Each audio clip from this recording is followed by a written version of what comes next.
hinihingi nilang 3-day period para mag-convene at magproklama, wala naman nakasulat sa anumang rule ng COMELEC. Yun nga hinihingi namin kanina kung saan nakasaad yun. Wala namang ipakita. So may arbitrariness dun sa naging desisyon nila. Ang sabi nila, sa practice lang.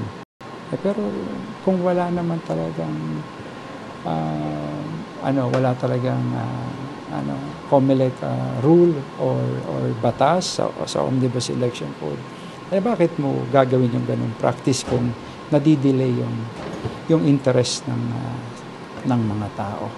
Ako may naramdaman akong panggigipit at may naramdaman akong hindi in the interest of fairness and justice, may naramdaman ako na para bang hindi nagawa yon yung hinihingi ng batas. Dahil ang hinihingi ng batas, hindi pati yung resolution ng NBank